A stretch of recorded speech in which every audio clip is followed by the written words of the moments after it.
kita mau pujikan nama Tuhan, teman-teman ada yang mau request lagu nggak? Saya Kak. Apa? Kita angkat lagu Tiba Saatnya aja. Oke, tiba saatnya Kak. Oke.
Kita pujikan Tuhan sekali lagi, ya?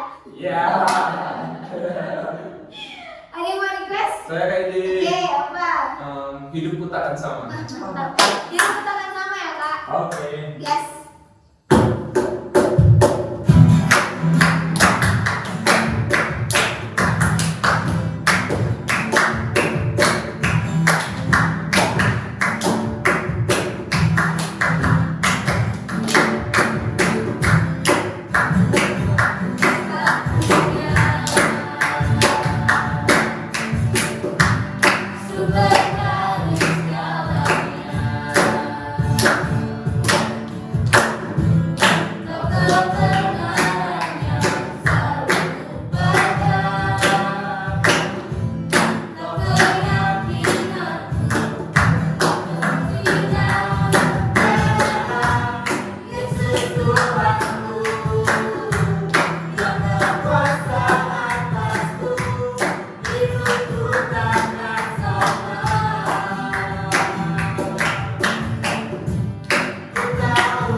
kita juga mau menyembah Tuhan. Kali ini saya mengajak kita semua, kita rendahkan hati kita siapkan hati kita mengangkat pujian,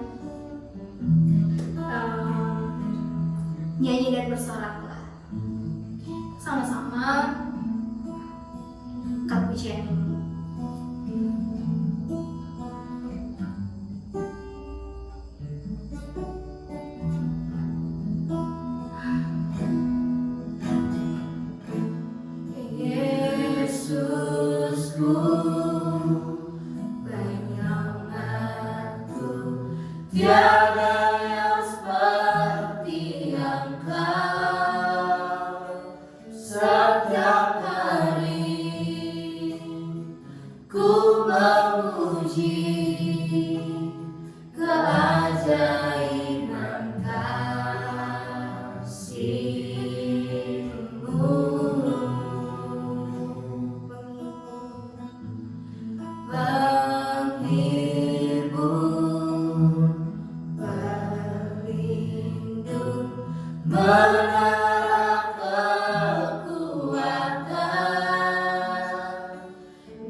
Sharing bersama, dipersilakan. Ya Bapak, kami bersyukur kepadamu karena sekarang kami dapat berkumpul di tempat ini bersama-sama untuk melaksanakan ibadah itu, Pak.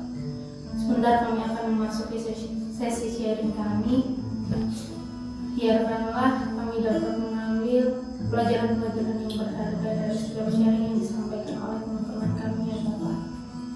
Dalam nama Tuhan Yesus kami berdoa dan mengucap syukur dan berdoa. Amin. Amin. Ya, sekali lagi shalom semuanya. Shalom. Ya, jadi puji Tuhan kali ini kita mau cerita pengalaman kita sebagai orang-orang yang mungkin dulu kita nggak berintegritas ya, karena kali ini kita mau sharing tentang integritas kita. Nah mungkin kita dulu tuh belum berintegritas. Tapi sekarang kita udah di dalam Tuhan dan tentunya kita punya pegangan, yaitu hidup kita udah berintegritas. Setuju? Jadi kita mau sharing, kita mau cerita, berbagi pengalaman hidup kita. Langsung aja ya. Yang pertama, siapa aja nih? Ada yang mengajukan diri atau saya tunjuk? Ya, Jessica aja ya. Kita bergiliran begitu. Kita bergiliran kita sharing. Jadi pengalaman Jessica bagaimana dulu? Kalau dari aku sih dulu karena TK, SD aku belum pernah sama sekali memasuki gereja. Aku belum pernah yang namanya kayak mengenal Tuhan secara langsung.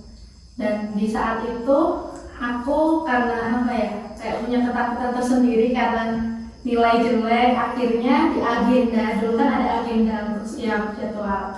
Aku memasukkan tanda tangan orang tua aku. Wow. Habis itu pas di tempat les-lesan karena kayak guru les tuh tahu kalau itu tuh bukan tanda tangan mamaku. Habis itu guru les tuh telepon mamaku untuk mengkonfirmasi surat itu. Dan akhirnya itu ketahuan. Habis itu di tempat les, nggak nyampe di rumah, di tempat les udah disuruh berdiri, disetrap. Habis itu dimarah-marahin dan akhirnya diriku nangis. Terus waktu SD kenaikan SMP, aku pindah yang pertamanya SD aku di Surabaya, terus aku pindah ke Magelang. Di situ aku pisah sama orang tua aku ikut sama nenekku. Pas ikut sama nenek di situ aku baru mulai diajak buat ke gereja. Akhirnya kayak mulai ikut youth, diajak buat ikut youth, terus kayak diajak untuk mengenal Tuhan lebih lagi. Di situ kayak aku sadar kalau apa yang masukkan kayak tanda tangan, terus mencontek itu tuh nggak ada gunanya karena Tuhan tahu apa kemampuan kita, bagaimana kemampuan kita selama kita berusaha untuk terus belajar, pasti kita nggak akan pernah memegang yang namanya kertas contekan itu. Sekian sharing dari aku.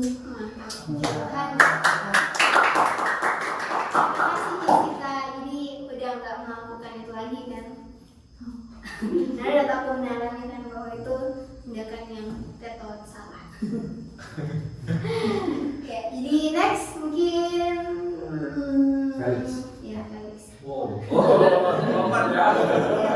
Lompat ya masalah itu. Oke.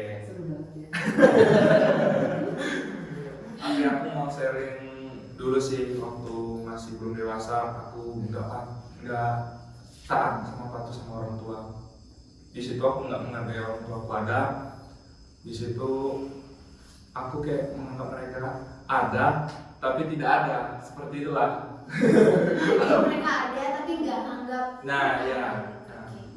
Terus pas aku sebulan di Padang, aku di rumah temanku, aku melihat keluarga mereka kompak, terus mereka saling sayang satu sama lain sama keluarga. Terus aku mikir keluarga aku lengkap, terus aku kok nggak bisa ngelakuin hal yang sama seperti temanku.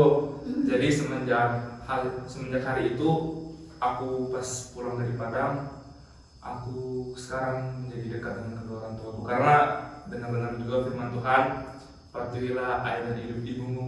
Ya kan kayak dia? Itu tempatnya hukum Tuhan yang pertama ya. Ya, jadi itu yang bisa saya bagikan. Terima kasih. Puji Tuhan. Jadi pengalaman dengan teman-teman itu mengubahkan Felix ya, puji Tuhan.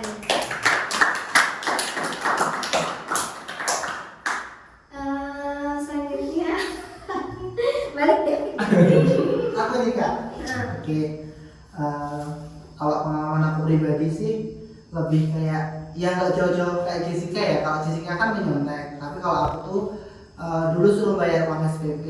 Terus uang SPP-nya itu buat aku jajan gitu, dan jajannya itu dulu tuh anak kecil naik angkot ke pasar, terus ke mall Ramayana itu aku main game itu, Playzone itu main di sana, dan uangnya aku habisin. Terus pagi-paginya gurunya minta lagi, suruh bayar SPP lagi waktu ibuku ngambil rapot gitu. Terus ibuku bilang, waktu itu udah tak kasih ke anaknya tapi belum sampai gitu lah. Di sini tuh benar-benar kayak apa ya, aku berbohong banget gitu sama orang tua. Dan setelah aku melewati itu dan setelah aku hidup di dalam Tuhan, itu semua tuh gak ada gunanya gitu. Kayak nggak usah kamu khawatir akan hari esok. Di firman Tuhan dikatakan seperti itu pokoknya. Janganlah kamu khawatir, kesusahan hari ini cukuplah untuk hari ini saja gitu. Jadi janganlah khawatir untuk hari esok dan tetaplah hidup di dalam Tuhan.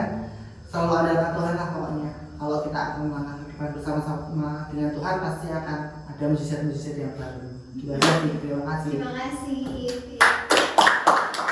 Tapi udah gak gitu lagi kan. Sekarang jujur gitu, kalau mau main, mau butuhan jajan, ntar misal kalau mau minta orang tua silakan, atau mau cari kerja boleh.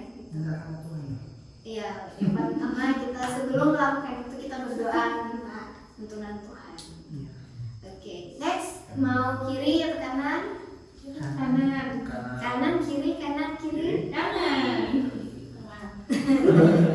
Saya pilih ya, Joy. Jadi cuma sharing mirip kayak Kak Jess.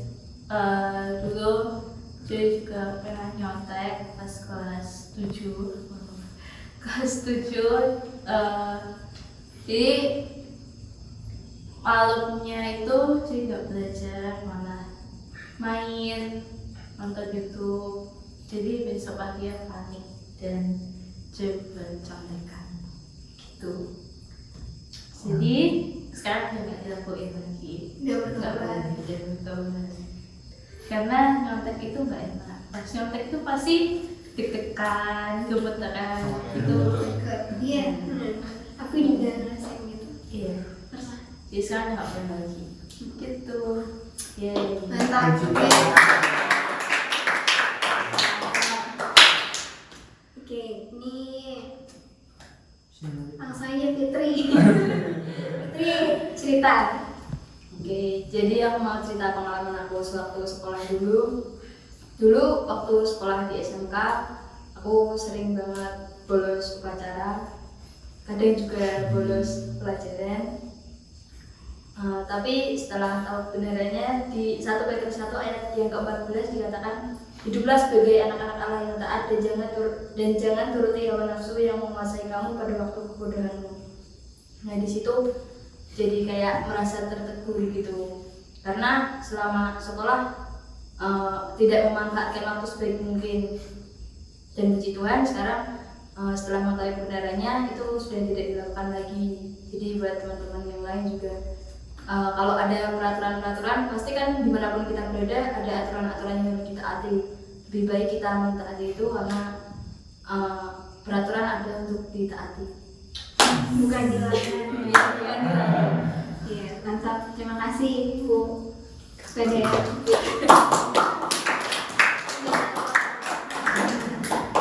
Oke, Karyo mau sharing? Boleh. Oke, mantap. Sebagai pemusik handal. Wis, keren. Dulu semasa kuliah, kalau udah di tahun ketiga atau mau tahun terakhir, tahun keempat itu pasti di tempat kuliah tuh ada magang ke perusahaan gitu ya, sesuai jurusan kalian. Aku sastra Inggris, terus aku magang di kantor yang ada hubungannya sama bahasa Inggris gitu. Waktu itu di satu hari ada meeting, ada rapat gitu, yang ngundang kantor-kantor lain gitu. Di rapat di luar di gedung kantorku yang ngadain, terus mengundang kantor-kantor lain gitu kan. Nah yang datang tuh nggak begitu banyak, terus aku baru pertama kali juga ikut rapatnya itu. Terus aku pulang tanda tangan ya, terus dikasih uang nggak banyak, cuma uang buat transport, buat uang bensin gitu. Terus habis itu padahal aku juga dari kantor itu juga, tapi karena anggota juga jadinya aku juga dapat. Terus keesokan harinya setelah selesai rapat buatlah kayak laporan pertanggungjawaban gitu. Laporan pertanggungjawaban bukan aku yang buat tentunya, tapi kayak aku yang ngerekap daftar hadirnya gitu. Daftar hadirnya karena sedikit, dari atasan itu minta aku buat ini kamu isi daftar radionya dinamai nama orang pakai nomor KTP-nya juga kan, nomor NIK-nya gitu. Disuruh ngisi itu, terus habis itu aku udah mencium bau-bau ini pasti ada sesuatu dengan setelah tanda tangan ada uang, ada semacam hal kayak gitulah yang tidak perlu saya sebutkan. Sudah ada tahu. Nah itu terus saya waktu dikasih tugas itu saya bikin alasan lah, Pak maaf saya ada kerjaan lain, coba suruh teman saya yang lain aja yang buat rekapan daftar radio, saya buat itu. Nah dari sini juga saya tahu kalau hal kayak gitu tuh erat gitu loh, apalagi tentang uang gitu ya, tentang uang pasti semua orang langsung melek matanya. Tapi karena saya udah tahu kebenaran firman Tuhan, apa yang Tuhan Yesus ajarkan untuk tetap punya integritas yang kita pegang, prinsip kita apa kebenarannya, karena kita tahu ya kita lakukan apa yang benar gitu. Terima kasih. Aku menang di cobaan itu ya, padahal siapa sih di sini yang kuat menahan godaan si Imam? Aku kuat sih. Kalian juga pasti. Aku percaya. Oke. Aku perlu sharing nggak sih? Biar adil ya. Oke. Jadi aku mau sharing juga ini. Rata-rata ceritanya soal pengalaman sekolah ya. Sama aku juga. Jadi aku dari zaman SMP itu sekolahnya kayak masuk sekolah itu Senin Kamis gitu. Jadi kalau di tempatku sebutnya angkot itu namanya bemo. Jam sekolah aku biasanya di situ. Kalau nggak di situ biasa di tempat kayak warnet atau tempat game gitu, game gitu. Dan ya aku kurang suka belajar gitu, lebih senang main kayak gitulah. Dan kehidupanku cukup tidak teratur sama sekali. Bahkan sampai aku lulus SMP pun aku juga nggak merasa ada ilmu yang masuk ke dalam aku gitu. Karena benar-benar nggak belajar gitu. Mungkin teman-teman heran kok bisa lulus gitu ya, puji Tuhan saya itu hidup karena maksudnya sampai di titik itu karena kasih karunia Tuhan atau kemujuran bisa jadi. Ya, jadi di tempat saya di NTT itu kalau kita punya marga yang status sosialnya tinggi dijamin kehidupannya aman gitu, walaupun salah gitu. Dan hal itu terus saya terapkan gitu terus sampai lulus SMK dan kuliah di sini. Puji Tuhan kuliah di sini bertemu dengan teman-teman dan senior saya juga turut mendukung saya untuk bertobat. Jadi saya tidak lagi begitu. Tapi ada salah satu sikap yang masih terbawa di saya dan saya lakukan itu pas magang juga. Nah, karena dari dulu minat belajar saya rasa kurang dan lebih tertarik kayak hal-hal yang menantang misalnya itu. Jadi saya magangnya di Lapas waktu di Semarang. Saya itu karena lebih senang di Salatiga daripada di Semarang. Jadi dalam 1 minggu tuh kayak Senin itu ke Semarang, Senin pagi ke Semarang, hari Rabu kan komsel tuh. Saya balik ke sini. Nah seringnya karena seperti itu, seringnya itu saya terlambat gitu. Karena pagi mesti kejar-kejaran kan, kejar waktu. Sekalipun bangun pagi jam 5 langsung ke Bawer, langsung BRT sampai sana, tapi tetap pasti jam 8 lebih. Dan pernah ada satu waktu saya bangunnya jam 6. Wah itu satset lah gitu. Satset tetap sampainya terlambat, jelas terlambat lah.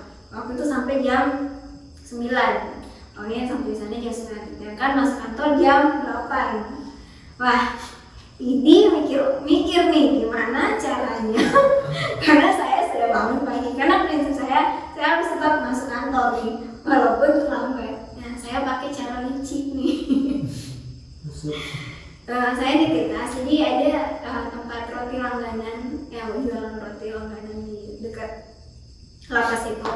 Jadi sebut saja toko A. Saya karena udah langganan di situ, ini pendekatan lah sama orangnya. Mbak, bisa nitip tas nggak? Bisa.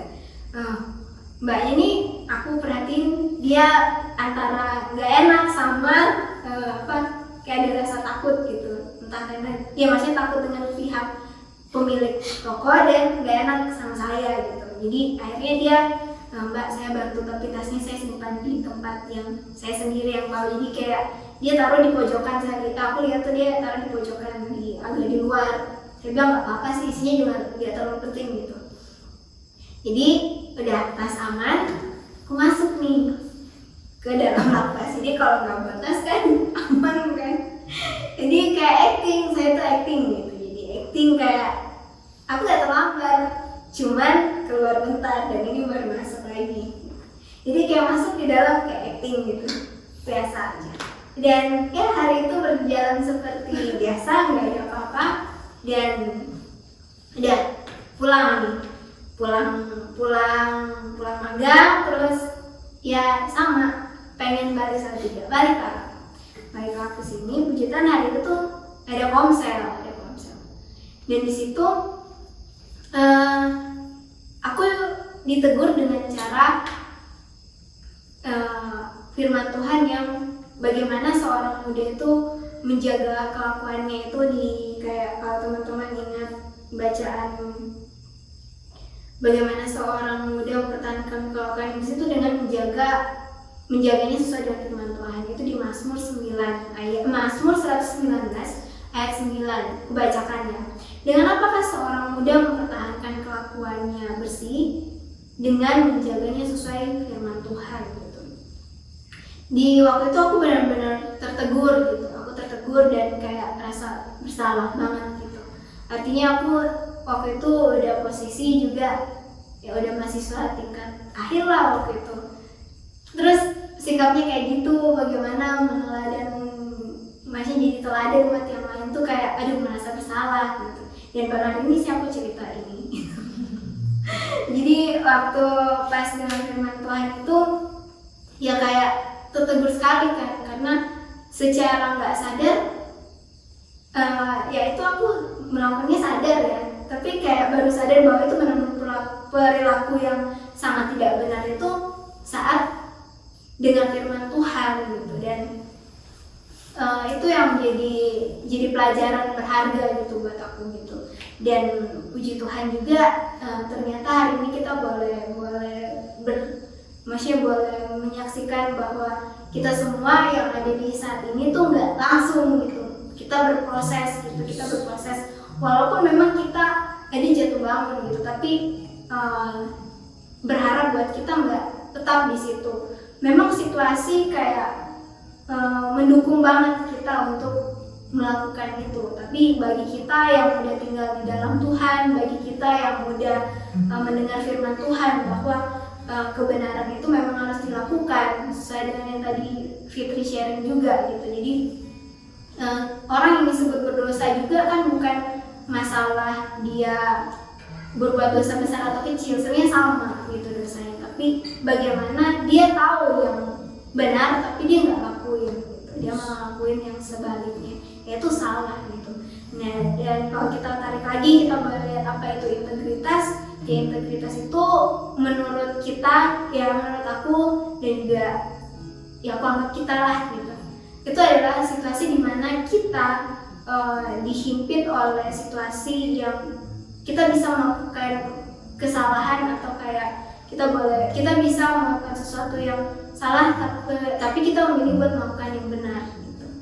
Jadi puji Tuhan ya, kita semua udah dijaga di komunitas, udah tinggal di dalam komunitas, tinggal dalam pemuridan yang tentunya kita sama-sama bisa saling menjaga, bisa saling mengingatkan gitu. Dan ya jangan menutup diri lah buat kesalahan yang ada gitu. Yuk pegang integritas yang udah ada di kita, pegang erat-erat, jangan sampai lepas. Puji Tuhan, puji Tuhan. Kita mau sama-sama berdoa. Jadi kita berdoa.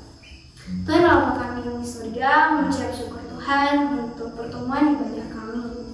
Kami telah sharing bersama Tuhan, dan kami boleh flashback bahwa kehidupan kami di masa sekarang, bagaimana Tuhan turut bekerja memproses kami hingga waktu ini. Tuhan, terima kasih banyak Bapak. Kami boleh melihat bahwa kesalahan-kesalahan yang lalu tidak lagi membuat kami jatuh di waktu-waktu yang sekarang, tidak lagi kami lakukan. Tuhan, bantu kami untuk kami memegang komitmen ini. Bantu kami ya Tuhan, untuk kami tidak lagi jatuh di dosa yang sama Tuhan. Dan kami berdoa biarlah Tuhan boleh memimpin kami untuk hidup sesuai dengan firman kebenaran-Mu. Dan kami sendiri secara pribadi satu persatu Tuhan, boleh Tuhan pegang tangan kami untuk kami tinggal diam di dalam rumah Tuhan, mau dibentuk, mau diajar, mau dimuridkan ya Bapa, di dalam nama Tuhan Yesus. Firman Tuhan hari ini, bagaimana kami boleh menjaga kehidupan kami seturut dengan firman Allah, biarlah itu boleh kami lakukan, boleh kami hidupi di dalam kehidupan kami ya Bapa. Kami mengucap syukur, segala puji, hormat, kemuliaan hanya bagi Allah saja. Haleluya, amin. Amin. Oke, kita mau nyanyi bersama, kita mau angkat pujian. Kita lebih dari pemenang. Yes. Tahu ya? Tahu. Kita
jangan lupa tonton ibadah Midweek lagi ya di minggu depan. Sampai jumpa. Sampai jumpa.